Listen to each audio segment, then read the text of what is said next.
Hello there, humans, hippies, earthlings, whoever you are, wherever you are, whatever you're doing, and if you're lucky enough to be doing it too. I'm Bushka Blitz, and this is the E100. I wanted to show you the E100 because I've been playing it a bit lately, and I've had a couple of really cool games in it, and look, it's a mythical beast. It's a tank that everyone loves. I've had so many replays sent in about this tank. I've grabbed a couple of them. What I'm going to do is start with me, one of my games, this one here. That is the most crazy shot, by the way. That was me driving up the ramp and trying to zoom in and actually accidentally hitting my fire button, and it went in on a Jaegeroo. Okay. I'm going to start with a game by me, then a game by one of the other fellas, and yet while you're having some good RNG, have some more. And two games by subscribers, and finish with a game by me in the E100 as well. Basically, I'm just playing tanks I want to play, and that's cool because, I mean, I can't believe I just max rolled heat on that Jaegeroo is having the worst RNG game in the history of the world. And I actually sent him a message after the game saying, man, I'm so sorry, that was complete BS. And I bounced him then. Like, he can't take a trick, that poor bugger. The E100 is a mythical beast. It's one of the most popular heavies ever to grace the covers of Tanking Weekly. It's really quite fantastic because it's a unique tank. One of the things that I struggle with is when things are vanilla. There's a lot of vanilla heavy tanks at tier 8, right? And it's just a bit boring.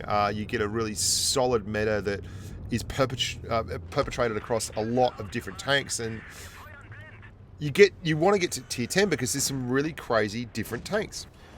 And the E100 it's a 150mm gun. It's the kind of gun that you get. I mean, look at this RNG. I did 6k, I think it was, in this game, and because it's the new replay system and I'm Bushka and I was playing this while sitting on the couch while the wife was watching Billions, I didn't save the screenshot of the game.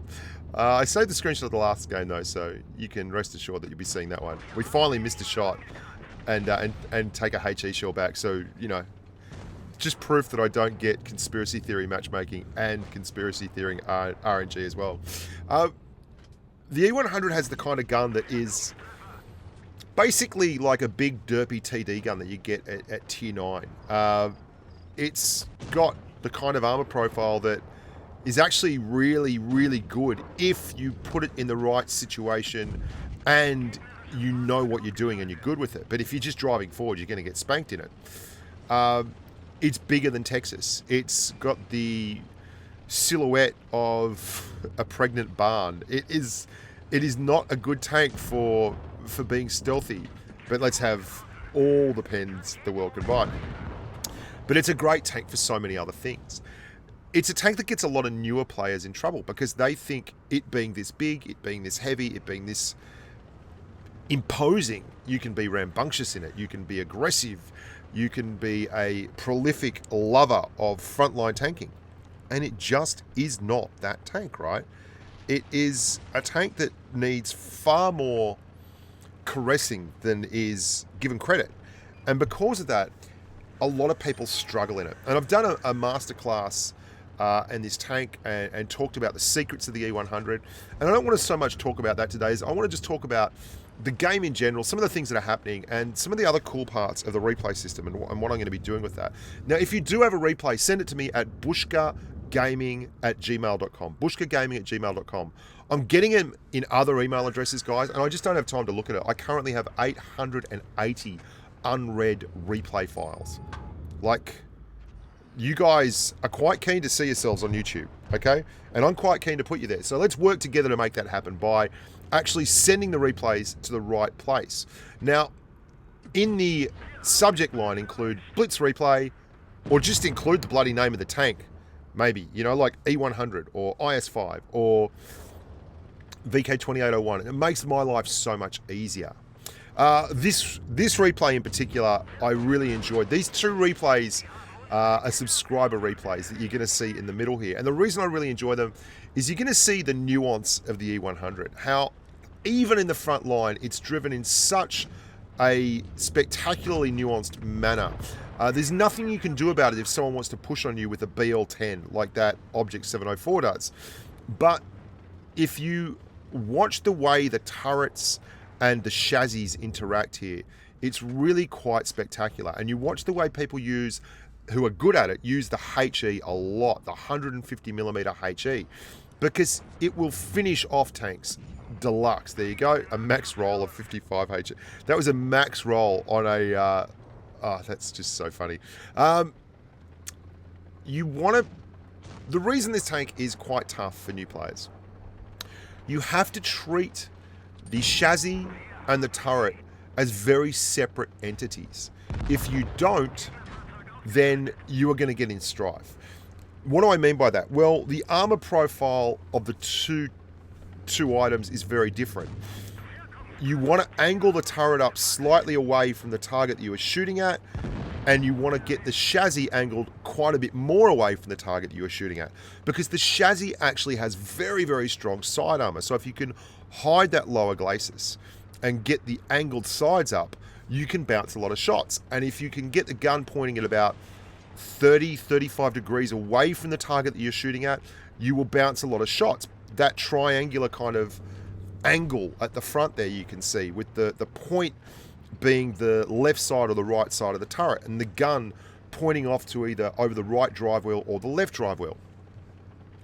Good players do this all the time in the E100, because at tier 10 there are tanks that have a lot of penetration, and they will quite comfortably finish off an E100 if it doesn't pay attention to these minor details.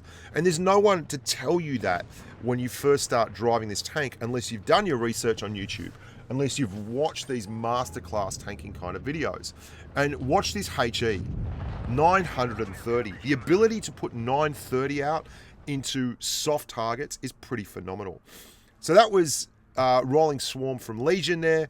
Rocking out quite a nice 5k 6 kill game, 1475 XP, 4 enemies spotted and nearly 2k spotting damage, and that's because he was playing it up the front. Salty Tanker can certainly play it up the front. Watch this one, boys and girls. This is an absolute cracker of a game. This is one of the key points on Canal. There's a 4-cap system here on Canal, and that's rare. Most of the maps have 3 caps, so it makes for a really good esports tournament style map. You can see up there's a grill. Now, this is where the HE comes in again, 909. One of the big draw cards for the E100 for players like myself who played a lot of games is the ability to role play a monster TD while at the same time having a little touch of heavy tank love about you. The gun is not really going to make miracles happen. Like, shots like that just don't come off that much in the E100. But bounces like that come off all the time. Now watch this angling. See how the chassis is really over-angled towards the left where that E100's coming out? See how the turret is never straight and flat on unless there's a shot in the barrel? This is E100 101. If you watch the left side of this tank, he is constantly adjusting that angle to that E100 over there, and he is not pulling out and showing his turret at all as a flat surface until he is ready to take the shot, and then he angles up again. He is now angling to both the left and the right. Now, HE, excellent. HE will splash damage that out. Another bounce is a Leopard 1 over there. Not an easy pen, the E100 for a Leopard 1. Now, this is such a good game for me because of this section of play here. You're going to see the E100 doesn't have amazing pen. The E5s, your IS4s, your Chieftain Mark 6s, they have amazing pen. They have 258, 260 kind of pen. They can get heat rounds with calibrated shells up to 374 millimeters of heat pen. The E100 doesn't really do that.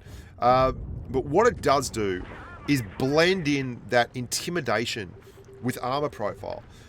Now there is a waffle tractor, a tier 9 TD that's paper thin. It is way at the back, as well as an IS7. And you can see our mate, the Salty Tanker here, is trying to angle up to both these tanks. Big hit there with heat through the cheeks of that mouse. And he's trying to keep these guys in front of the guns behind him. And he's angling that turret. Look at that turret angle. Look at that turret angle. He's only turning it round when it's time to take the shot, and then he's angling that turret again to the IS-7, so he can't get a shot off. And now he's backing into it. He's controlled this cap area here.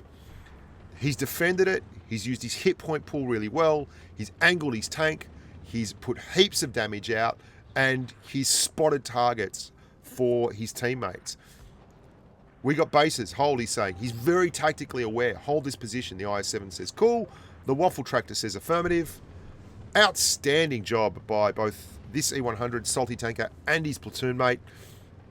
And the 3 red TDs who've been desperately looking for shots are now going to have to push forward and do this on their own. 636, nice average alpha roll there. 640 is the average alpha of the E100. And then a back off, because there's no need to take a couple of shots here and put the game in any kind of jeopardy. Just reloads, completely safe, out of harm's way. That is a Yag Tiger there and a Tortoise. That is 2 of the top 4 DPM tanks in the entire game. You do not want to go and get involved with those boys in a burn them down match, because the E100 will absolutely get flogged. And here we go, just rolling backwards and forwards, holding firm, waiting for that clock to tick up, making them move forward, angles up perfectly again, holding that cap. Excellent, excellent, excellent game. So impressive. Look at the hit points of the red team there. Bounces, damage, tactical awareness, angling, HE shots, had it all. Absolutely brilliant game. Very hard to top. 5,400 damage, mastery badge, patrol badge there, steel wall, high caliber, 1,761 base XP. How do you like them apples? But look, I can't top it, but I'm going to show you my game last anyway. So I really liked it. There's a guy from ID there in the Chieftain Mark 6 spotting the middle. Now, I was trying to hold this alleyway here. I was a little bit slow in getting down, but I wasn't too slow because there was 3 unspotted tanks. And I really didn't want to move down there until the ST1 that you can see in the far northwest corner of the map flanked all the way around. Otherwise, this Chieftain could have been pushed on very, very hard from the back. And I didn't want to get spotted doing it as well. There's the Type 61. He's finally moved up. We're going to load HE up and look for a shot into the side of this Type 61. Bang! 953. Love a bit of HE. Can't get enough of it. Now, the reason I really enjoyed this video was you can see at the end the panic, both on my part and on the part of the. Anyway, you'll see it in a sec. The Chieftains got pushed on. They've finally come around here, and there were 4 tanks popping around there. Our ST1, I expected him to actually kind of put a little bit more damage in there, but he bled a lot, and he couldn't afford to push back around. And the end result was they got very, very aggressive with our Chieftain from ID, and he copped a flogging. Now, I'll be absolutely clear here. The Chieftain cracks the poops and has a crack at me. And the IS-7 does as well. And the Chieftain's asking for me to be reported. I want to be clear here. Me and the Chieftain, we had a chat afterwards, and we're mates. Okay. I had a go at him at the end. He had a go at me. We both looked back. I watched the video back, and he had a valid point. I didn't move up really, really fast. But anyway, 1 on 4. 1 on 4. I've taken 1 out, so it's now 1 on 3. We've got to get up here now. I'm worried about this bloke. Why? Because he's from Oxo. Edmund 870. Now it's 1 on 2. We take a big hit here from the grill. Now, the E100 has a lovely feature. That is, it's massive, right? So if it backs into a tank like the grill, there's 1,010 damage from the grill. You can actually do a lot of damage to them as you're reversing. Unfortunately, I should have backed up there and had another crack at him, but I wanted to keep him while his track wasn't broken. I wanted to keep him right in front of me. And there we go. Now it's me and this Object 140, mano a mano, doing the business. 1 bounce. Now look at the angles I'm holding here. It's really, really good. And then I drive forward into him, nearly kill him on the ram, and I angle up again. Angle up again. Don't give him anything. 310. So he's still firing APCA. Doesn't go to heat.